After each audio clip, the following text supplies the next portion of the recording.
నమస్కారం అండి. నా పేరు డాక్టర్ ఆర్ఎంపి శెట్టి. జ్యోతిష్ శాస్త్ర విభాగంలో గత కొన్ని సంవత్సరాలుగా అనేక విషయాలు మీకు తెలుపుతూ వస్తున్నాను. మీరు చూస్తున్నారు, అనుసరిస్తున్నారు, లాభపడ్డారు కూడా. చాలా సంతోషంగా ఉంది. అయితే ఇప్పుడు నేను చెప్పేటువంటి ఒక ముఖ్యమైనటువంటి విశేషం ఏంటంటే, జూన్ మాసం 2025 సంవత్సరంలో మాస ఫలితం ధనస్సు రాశి వారికి ఎలా ఉంటుందో తెలియజేస్తున్నాను. జాగ్రత్తగా వినండి.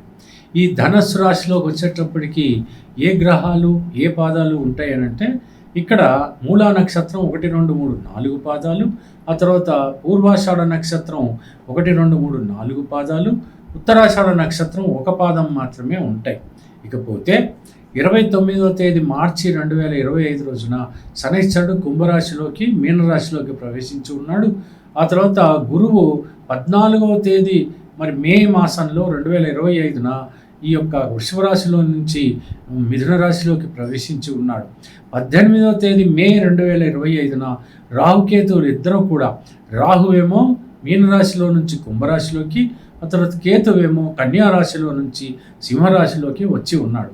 ఇకపోతే ఈ జూన్ మాసంలో శుక్రుడు మేషరాశిలో ఉండగా, రవి బుధువులు ఇద్దరు కూడా వృషభ రాశిలో ఉన్నారు. నీచ స్థితిలో కుజుడు కర్కాటక రాశిలో ఉండటం అనేది జరిగింది. ఇకపోతే గురువు మిథున రాశిలో నుండి పంచమ స్థానాన్ని, సప్తమ స్థానాన్ని, నవమ స్థానాన్ని చూస్తాడు. ఆ విధంగా ఈ ధనస్సు రాశి వారికి ఏ స్థానాలు చూస్తున్నాడు, ఫలితాలు ఎలా ఉంటాయి అని కనుక మనం ఆలోచిస్తే, ఇక్కడ 11వ స్థానాన్ని చూస్తున్నాడు. అంటే లాభస్థానాన్ని చూస్తున్నాడు.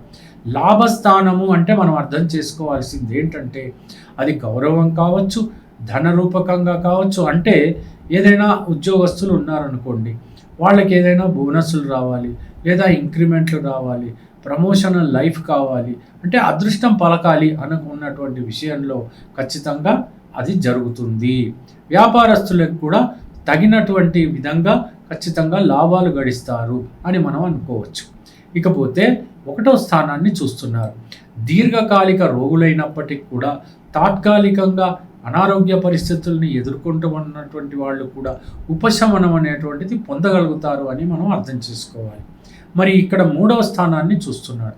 సోదర సోదరీమణుల మధ్యన సఖ్యత కుదరటం, ప్రేమ అభిమానం పెరగటం, ఆ తర్వాత ఈ యొక్క విక్రమ పరాక్రమ స్థానం కూడా కాబట్టి ధైర్యంగా బ్రతకటం అనేటువంటిది గురువు వల్ల మీకు లభించేటువంటి ఒక మంచి ఫలితాలని మనం చెప్పుకోవచ్చు. ఇకపోతే శనైశ్వరుడు మీనరాశిలో నుండి ఏ స్థానాలను చూస్తాడు? 3వ స్థానాన్ని, 7వ స్థానాన్ని, బలంగా 10వ స్థానాన్ని చూస్తున్నాడు. ధనుస్సు రాశి వారికి ఏ స్థానాలను చూస్తున్నాడు?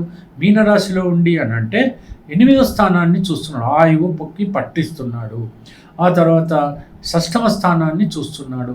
శత్రు రోగ రుణక్షేత్రాల విషయంలో మీరు ఒక క్రమశిక్షణ పద్ధతిలో కోపము, ఉద్రేకము లేకుండా ఒక సత్ప్రవర్తన కలిగి మీరు ఉన్నట్టయితే శత్రువులను ఆయనే చూసుకుంటాడు. ఆ తర్వాత రుణాల విషయంలో ఆయనే జాగ్రత్త పడతాడు మీ విషయంలో. ఆ తర్వాత ఏదైనా రోగము అనేటువంటిది ఏర్పడినప్పుడు ఆయననే మీకు మేలు కలిగిస్తాడు అని మనం ఇక్కడ అర్థం చేసుకోవాల్సి వస్తుంది.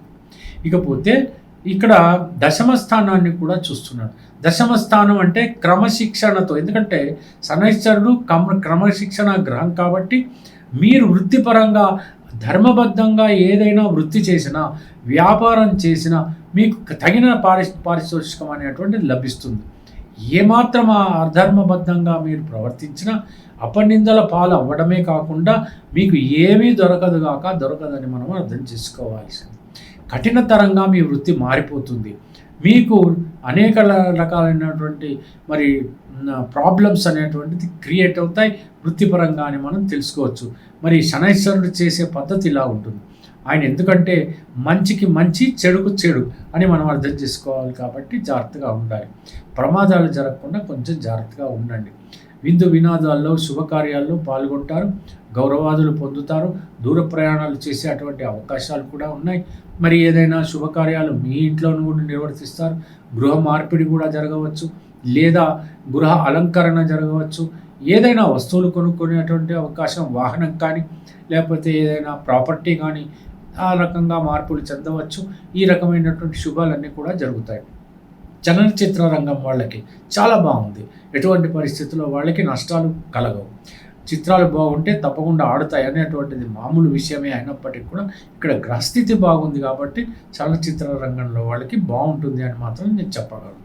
మరి ఇతరత్రా కనుక తీసుకున్నట్టయితే ఏదైనా విదేశాలకు వెళ్ళాలనుకుంటున్నటువంటి వాళ్ళు కొంచెం మీకు కనుక అర్హత ఉంటే సరి అయినటువంటి రీతిలో మీరు వెళ్ళాలి అని అనుకుంటే తప్పకుండా వెళ్ళండి. ఆర్థిక స్తోమత ఉంటే జాగ్రత్త పడి వెళ్ళండి, పర్వాలేదు. కాకపోతే ప్రస్తుత పరిస్థితులు రోజులు బాగోలేవు కాబట్టి 1-2 సార్లు ఆలోచించి మాత్రమే మీ రాశి ఫలాలు ఎలాగ ఉన్నప్పటికీ కూడా ఆలోచన ముఖ్యం కాబట్టి ఆ రకంగా మీరు ప్రయాణాలు చేయవచ్చు. తీర్థయాత్రలకు వెళ్తారు. ఆ తర్వాత ఏదైనా భగవంతుని యొక్క శ్రద్ధ ఉన్నట్టయితే, ఆయన పైన భక్తి ఉన్నట్టయితే అన్ని శుభ ఫలితాలు కలిగేటువంటి అవకాశాలు కూడా మీకు కలిగి ఉంటారు అని మాత్రం నేను చెప్పగలను. తెలిసింది కదండి. సెలవు. మరి ఉంటాను. నమస్కారం.